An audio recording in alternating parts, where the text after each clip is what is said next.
चंद्रयान-3 के सफल मिशन के बाद अब इसरो ने अपने महत्वाकांक्षी सूर्य मिशन यानी आदित्य L1 को लॉन्च कर दिया है। इसरो के इस मिशन को PSLV XL रॉकेट की मदद से आज आंध्र प्रदेश के श्रीहरिकोटा स्पेस स्टेशन से लॉन्च किया गया। आदित्य L1 सूर्य का अध्ययन करने वाला पहला अंतरिक्ष आधारित भारतीय मिशन होगा। इस मिशन को आदित्य L1 नाम दिया गया है और सूर्य की सबसे बाहरी परत, जिसे कोरोना कहा जाता है, आदित्य L1 उनका अध्ययन करेगा। इसके लिए मिशन में 7 पेलोड शामिल होंगे। इससे ओजोन परत पर पड़ने वाले प्रभावों का अध्ययन किया जाएगा।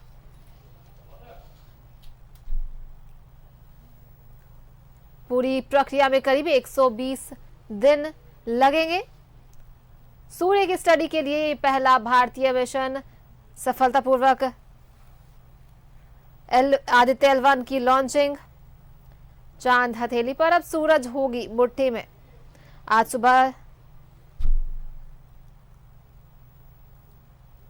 श्रीहरिकोटा से लॉन्च किया गया आदित्य L1। 15 लाख किलोमीटर का सफर, सूर्य के अनसुलझे रहस्य से उठेगा पर्दा।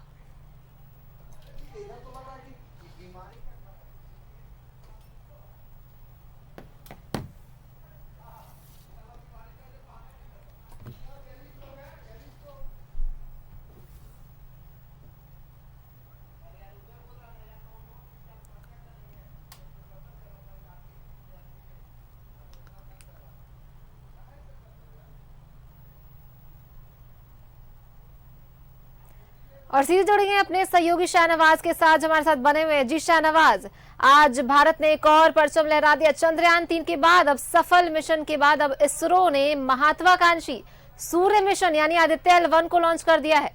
देश के लिए फिर से एक गर्व की बात। जी हाँ सोनाली, आज का दिन एक बार फिर बहुत ही गर्व का क्षण लेके आया है। और मैं खड़ा हूँ HEC के मुख्य द्वार पर। अब देखें, ये जो चंद्रयान अभियान था उसके दौरान चंद्रयान 2 के लिए जब तैयारी चल रही थी, तब ये रॉकेट का स्पेसिफिन यहाँ लगाया गया था। और सीधे सीधे हम ये कह सकते हैं कि चंद्रयान अभियान 1, 2 और 3 और यहाँ तक कि आदित्य 1, इन सब का लॉन्चिंग प्लेटफॉर्म और बहुत सारे क्रेन्स HEC में बना के भेजे गए हैं। 332 करोड़ रुपए का ऑर्डर आया था चंद्रयान 1 के बाद यहाँ पर, और 2016 के आसपास की बात है। और बहुत सारी चीज़ें यहाँ पर बनाई गई हैं। मेकॉन में इसका डिज़ाइन बना है, टाटा कंपनी का योगदान है। लेकिन अभी मैं खड़ा हूँ, HEC के कर्मचारी हमारे साथ हैं, सब भारत माता की जय बोल रहे थे, सब नारे लगा रहे थे, लेकिन चेहरे सबके मायूसी का शिकार और उदास थे। सबसे पहले तो आप जानेंगे कि आप लोग यहाँ क्यों जमा हैं। सबसे पहले जो आज जो भारत के वैज्ञानिकों ने काम किया है, खास करके इसरो के वैज्ञानिकों ने, वो देश को आगे बढ़ाने के लिए अंतरिक्ष में एक और कदम बढ़ाया, उसके लिए हम लोग सेलिब्रेशन के लिए जमा हुए हैं। और बहुत बहुत धन्यवाद देते हैं उन लोगों को जो इसमें हम लोग को महत्वपूर्ण गौरवान्वित क्षण प्रदान करने का जिन्होंने मौका दिया। और दुखी इस मामले में है, या हमें उदास इसके मामले में कहिए कि अब डायरेक्ट रूप से नहीं, अप्रत्यक्ष रूप से इसरो में हमारी इसरो के बीच रिलेशनशिप रही। कंपनी की समय समय पे उनके जो डिफरेंट जो प्रोजेक्ट्स आते हैं, उसके कुछ जो इक्विपमेंट बनते हैं वो हम लोग बनाते हैं। फिर भी हम लोग को देश की जो में एक महत्वपूर्ण क्षेत्र है, उस तकनीक क्षेत्र में काम करने के बाद भी हमें 20 महीने से सैलरी नहीं मिली है। इस बात को लेकर दुखी हूँ। मैं अपने परिवार का कुछ हिस्सा में खोया हूँ, पैसे की वजह से भी आर्थिक रूप से इतना तंगी हूँ कि मैं कुछ शब्दों में बयान नहीं कर पाऊँगा। जब भी मैं पल महसूस करता हूँ तो ये आंखों से आंसू आ जाता है, दिल भर उठता है। चलिए, इनकी बात तो हमने सुन ली, लेकिन आप लोगों का योगदान से भी इनकार कर दिया गया, ये तो और दुख की बात है। देखिए, योगदान से इनकार नहीं किया गया है, ये समझना पड़ेगा। वो जानती है इसरो और HEC के बीच जो रिलेशन होता है, ये इसरो भी जानती है और HEC भी जानती है। इससे क्या होता है ना, हम लोग को जो सामान देते हैं, जैसे हम लोग भी कहीं से खरीदते हैं, हम इसको किस में यूज कर रहे हैं वो डिपेंड करता है हम पर। या पूरे मीडिया को या पूरे देश को बचाने की जरूरत नहीं है। इसी प्रकार हम लोग भी जो इसरो को दिए हैं सामान, जो डिफरेंट जगह से, तो इसरो का काम क्या है, लॉन्च करना, रॉकेट छोड़ना, आज चंद्रयान पर भेजा है, कल सूरज पर भेज रहा है, आज सूरज पर भेज रहा है। तो इस तरीके से हमारे इक्विपमेंट को हर जगह वो यूज तो कर ही रहे हैं ना। इनकार क्यों कर रहे हैं? इनकार अब ये तो डायरेक्ट रूप से साइंटिस्ट तो नहीं कर रहे हैं इनकार ना। साइंटिस्ट इनकार जो आदमी यूज कर रहा है, जो वहाँ काम कर रहे हैं, उनका कहीं रिटर्न बयान है या उनका कहीं मीडिया में है ये बयान, ये नहीं हो सकता है ना। तो अब रहा सवाल कि अब आप लोग रह गए, तो आप लोगों की जो तकलीफें हैं, आपको क्या लगता है कि एचईसी को क्यों यह हालत में पहुंचा दिया गया? सर देखिए, एचईसी एक दिन में तो इस हालत में पहुंची नहीं है और कलेक्टिव जिम्मेदारी है सब लोगों की। सबसे बड़ी जिम्मेदारी ये है कि हमारे कंपनी को पिछले 4 साल से चेयरमैन नहीं दिया गया है। हमारे डायरेक्टर प्रोडक्शन साहब का पोस्ट वैकेंट है पिछले 5 साल से। तो आप बताइए, जिस कंपनी में आप चेयरमैन नहीं अपॉइंट कीजिएगा, इस नेचर की कंपनी है, मैन्युफैक्चरिंग सेक्टर की कंपनी है, वो कंपनी कैसे चलेगी? अगर घर में भी कोई गार्जियन अगर थोड़ा लूज पड़ जाए तो उसका बेटा बिगड़ जाता है।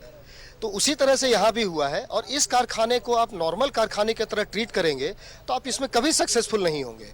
ये कैपिटल गुड सेक्टर की कंपनी है। जो कंपनी एक प्रोडक्ट बनाती है उसके लिए जो मशीन चाहिए वो मशीन एचईसी बनाती है, mother of heavy industry, mother of all industries. अब बात आता है इस पर कि हम लोग की स्थिति ऐसी क्यों हुई। हम लोग की स्थिति इसलिए हुई कि हम लोग का जो प्रबंधन हुआ है, चाहे सरकार के तरफ से, चाहे नीचे लेवल से, चाहे किसी भी लेवल से प्रबंधन हुआ है, प्रबंधन में कहीं न कहीं तो खामी रही है, चाहे जिस भी लेवल पे रही हो। आज अचानक से 1600 लोगों को जो बैठाया गया है काम से, लोग किसी भी कारण से टेंडर फाइनलाइज नहीं हो पाए, उस कारण से बैठ गए हैं, उससे कंपनी को ही तो घाटा होगा ना। कंपनी का काम कैसे कल ऐसा हुआ है। देखिए, आदित्य 1 सूर्य के स्टडी के लिए, सूर्य पर रिसर्च के लिए एक अभियान है जिसको थोड़ी देर पहले लॉन्च कर दिया गया है, लॉन्चिंग हो गई है। अब आगे चंद्रमा का जो रॉकेट था, उसका जो कैप्सूल था, वो जब जिस तरह से ऑर्बिट में धीरे धीरे माइनस होते हुए एक निश्चित दूरी तय करते हुए सूर्य के आउटर स्फीयर के काफ़ी नज़दीक पहुंचेगा, लेकिन इतना भी नज़दीक नहीं कि जलकर राख हो जाए। एक डिस्टेंस जो मेंटेन डिस्टेंस है वहाँ पर जाएगा, रिसर्च करेगा, क्योंकि हम दुनिया वाले सूर्य से बहुत ही छोटा सा अंश लेते हैं और उससे इतनी ज़्यादा एनर्जी पैदा होती है। हमारे पेड़ पौधे, हमारा जीवन यापन, ऑक्सीजन, सब कुछ सूर्य की देन है। और ये सौर ऊर्जा जो हम ले रहे हैं, बहुत हल्की सी रोशनी से ही हम इस्तेमाल करते हैं। तो भारत आदित्य 1 जो है वो इसी दिशा में रिसर्च भी करेगा और आगे उसके रिसर्च से पूरी दुनिया को फायदा होगा। अपने आप में आप समझ सकते हैं कि अभी 1 महीने भी नहीं हुए हैं कि श्री हरिकोटा से दूसरा अभियान लॉन्च हुआ है। पूरी दुनिया में भारत की और इसरो की वैज्ञानिकों की धमक हो गई है और भारत रूस जैसे कंट्री से आगे हो गया, जो आज से 30 साल पहले उसने अपना रॉकेट भेजा था चंद्रमा पर। तो आप समझ सकते हैं अभी पिछले ही दिनों उसका एक अभियान विफल हो गया है, लेकिन हमारा रोवर आज भी चंद्रमा पर चल रहा है और तरह तरह की जानकारी हमें भेज रहा है। लिहाजा ये बात साबित है कि एचईसी का योगदान है, एचईसी के लोगों का योगदान है और इस योगदान को जितनी जल्दी बैक कर दिया जाए, उन पर एहसान चुका दिया जाए, उनकी सैलरी दे दी जाए जो अब 20 महीने भी बकाया हो गया है, और आगे इस इंडस्ट्री को कैसे एक फार्मूला बना दिया जाए जिससे ये इंडस्ट्री और ये जो factory mother of all industry है ये कभी बीमार ना पड़े। जी बिल्कुल शाहनवाज, तो आज फिर से इसरो ने इतिहास रचने की दहलीज पे है और देश ही नहीं पूरी दुनिया की नजरें हैं। बिल्कुल, बहुत बहुत धन्यवाद आपका तमाम जानकारियों के लिए।